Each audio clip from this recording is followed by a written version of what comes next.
जय श्री कृष्णा। राधे राधे। स्वागत है आपका हमारे YouTube चैनल पर। आइए सुनते हैं आज की कथा। बोलिए कृष्ण भगवान की जय हो, विष्णु भगवान की जय हो। पिछले अध्याय की कथा में हमने सुना था कि मोहिनी राजा रुक्मांगद के महल में आती है, जहां पर राजकुमार धर्मांगद उनका बहुत आदर सत्कार करते हैं। रानी संध्यावली उन्हें प्रेम से भोजन कराती है। मोहिनी के भोजन कर लेने के बाद राजकुमार उन्हें प्रणाम करके कहते हैं, हे देवी, इन संध्यावली देवी ने मुझे 3 वर्ष तक अपने गर्भ में धारण किया है और आपके पति देव के प्रसाद से पलकर मैं इतना बड़ा हुआ हूँ। हे मनोहर अंगों वाली देवी, तीनों लोकों में ऐसी कोई भी वस्तु नहीं है जिसे देखकर पुत्र अपनी माता के ऋण से उऋण हो सके। पुत्र धर्मांगद के ऐसा कहने पर मोहिनी को बड़ा आश्चर्य हुआ और वह सोचने लगी, जिसमें पिता की सेवा का भाव है, उसके समान इस पृथ्वी पर दूसरा कोई भी नहीं है। जो इस प्रकार गुणों में बढ़ चढ़कर है, उस धर्मात्मा पुत्र के प्रति मैं माता होकर कैसे कुत्सित बर्ताव कर सकती हूँ।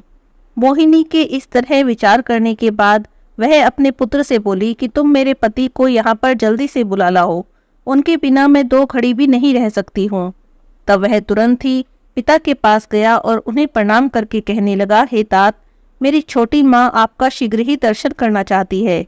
पुत्र की बातें सुनकर राजा रुक्मांगद शीघ्र वहां से जाने को उदित हुए। बड़े ही प्रसन्न मन से राजा रुक्मांगद मोहिनी के पास जा पहुंचे। इस प्रकार मोहिनी के साथ विलास से मोहित हुए राजा रुक्मांगद के 8 वर्ष बड़े सुख से बीते। 9वां वर्ष आने पर बलवान पुत्र धर्मांगद ने मलय पर्वत पर 5 विद्याधरों को परास्त किया और उनसे 5 मणियों को छीन लिया, जो संपूर्ण कामनाओं को देने वाली थी और बहुत शुभकारक थी।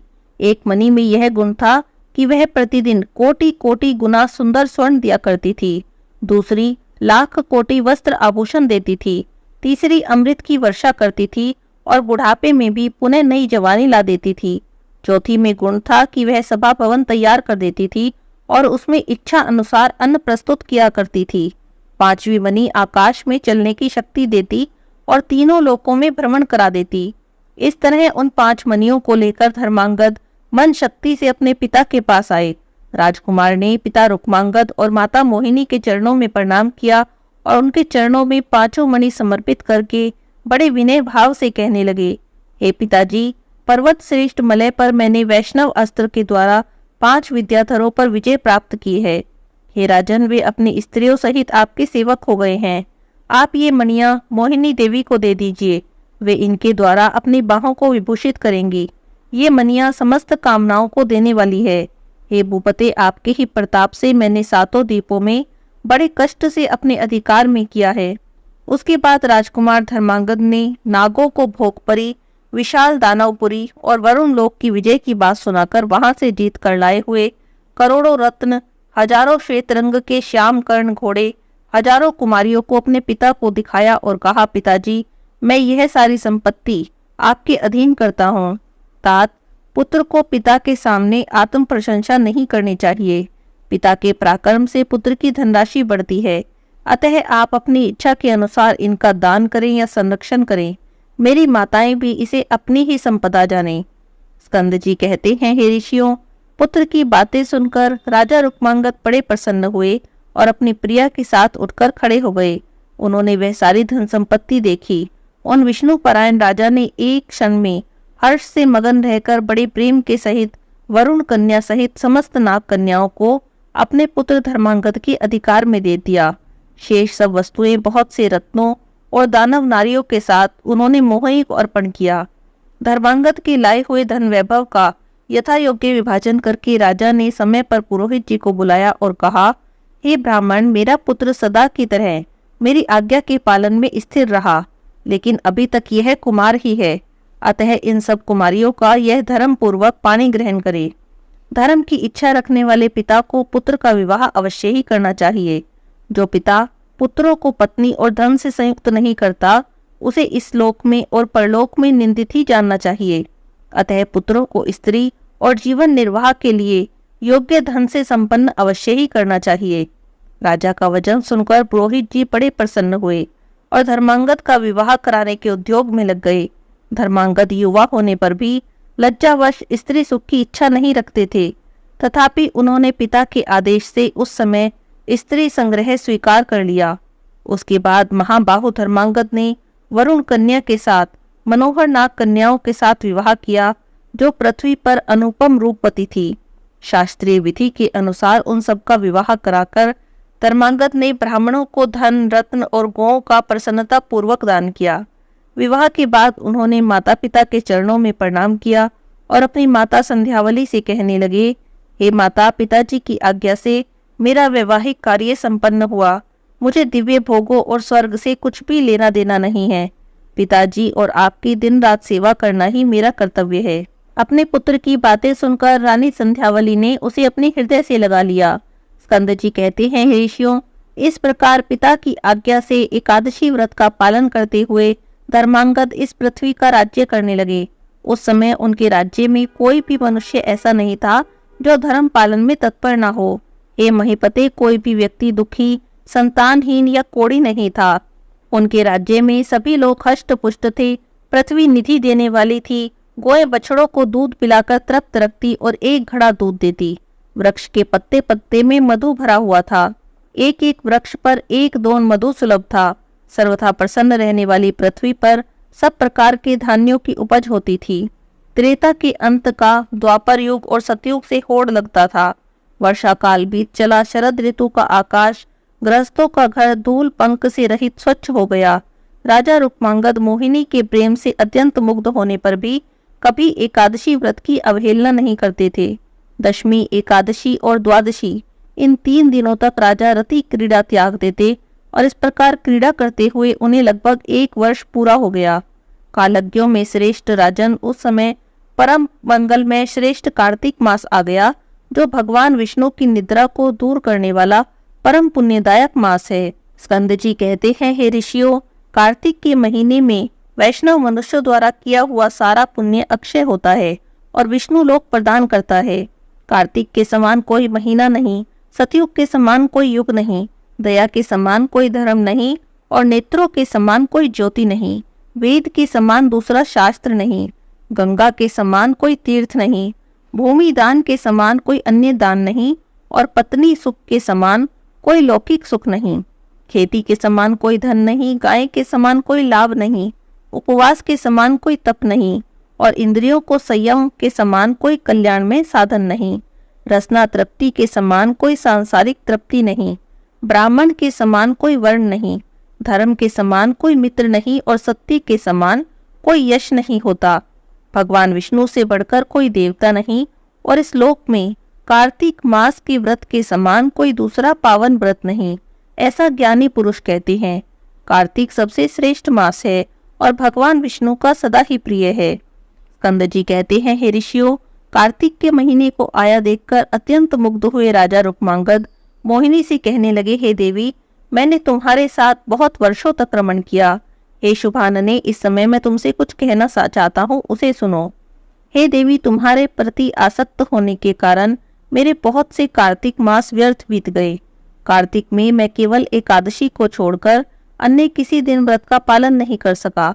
अतः इस बार मैं व्रत का पालन पूर्वक कार्तिक मास में भगवान दामोदर की उपासना करना चाहता हूँ। कार्तिक में सदा किए जाने वाले भोज्यों को परित्याग कर देने पर साधक को अवश्य ही भगवान विष्णु का स्वरूप प्राप्त होता है।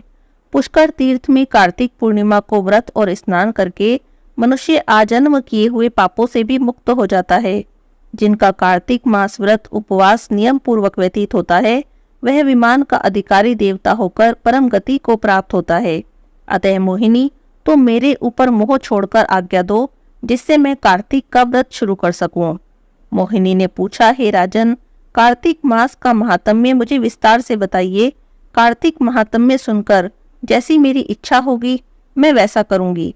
तब राजा रुक्मांगद कहने लगे, हे वरानने, मैं इस कार्तिक मास की महिमा तुम्हें बताता हूँ। हे सुंदरी, कार्तिक के महीने में जो कृच्छ अथवा प्रजापत्य व्रत करता है, वह 1 दिन का अंतर देकर उपवास करता है या 3 रात का उपवास करता है अथवा 10 दिन, 15 दिन, 1 मास तक निराहार रहता है, वह मनुष्य भगवान विष्णु के परम पद को प्राप्त कर लेता है।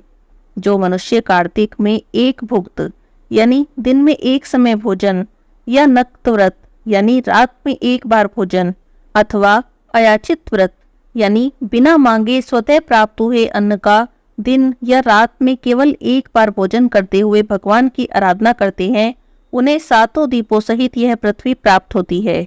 विशेषतः पुष्कर तीर्थ, द्वारिकापुरी अथवा शुकर क्षेत्र में यह कार्तिक मास व्रत, दान और भगवत पूजन आदि करने से भक्ति देने वाला बताया गया है। कार्तिक में एकादशी का दिन और भीषम पंचक सबसे अधिक पुण्य में माने गए हैं। मनुष्य कितने ही पापों से भरा हुआ क्यों न हो, यदि वह रात्रि जागरण पूर्वक प्रबोधनी एकादशी का व्रत करे तो वह कभी माता के गर्भ में नहीं आता। हे देवी, उस दिन जो वाराह मंडल का दर्शन करता है वह बिना सांख्य योग के परम पद को प्राप्त कर लेता है। हे शुभे, कार्तिक में शुकर मंडल या कोक वाराह का दर्शन करके मनुष्य फिर कभी किसी का पुत्र नहीं होता। उसके दर्शन से मनुष्य का आध्यात्मिक आदि तीनों प्रकार के पापों से छुटकारा हो जाता है। हे ब्रह्म कुमारी, उक्त मंडल, श्रीधर या कुब्जक का दर्शन करके मनुष्य पाप मुक्त हो जाते हैं। कार्तिक में तेल छोड़ दें, कार्तिक में मधु त्याग दें, कार्तिक में स्त्री सेवन का त्याग कर दें।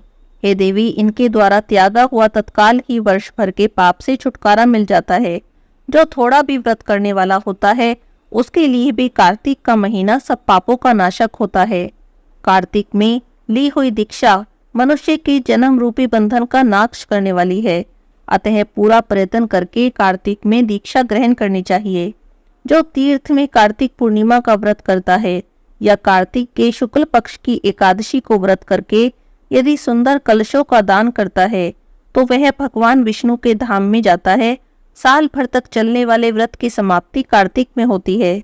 अतः मोहिनी, मैं कार्तिक मास में समस्त पापों का नाश और तुम्हारी प्रीति की वृद्धि के लिए व्रत का सेवन करूंगा। तब मोहिनी कहने लगी, हे राजन, आपने कार्तिक मास में उपवास के विषय में जो बातें कही हैं वो तो बहुत उत्तम है, और राजाओं के लिए 3 कर्म प्रधान रूप से बताए गए हैं। पहला कर्म है दान देना, दूसरा प्रजा का पालन करना और तीसरा है विरोधी राजाओं से युद्ध करना। आपको यह व्रत नहीं करना चाहिए। मैं तो आपके बिना कहीं 2 घड़ी भी नहीं रह सकती, फिर 30 दिनों तक आपसे अलग कैसे रहूंगी।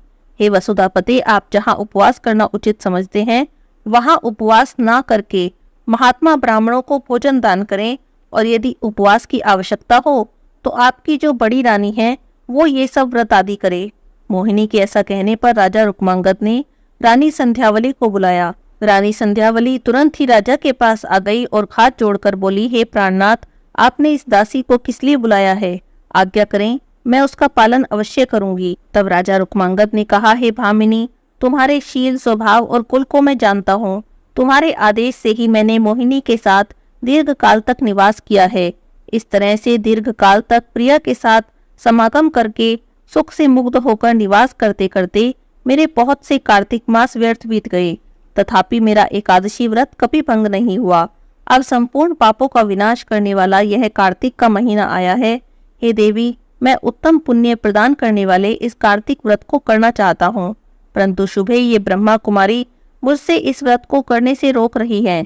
इसीलिए शरीर को सुखाने वाले कृच्छ नाम की व्रत का पालन मेरी ओर से तुम करो। राजा के आदेश पर रानी संध्यावली ने क्या किया, हम अगले अध्याय की कथा में सुनेंगे। आज के अध्याय की कथा यहीं पर समाप्त होती है। बोलिए कृष्ण भगवान की जय हो।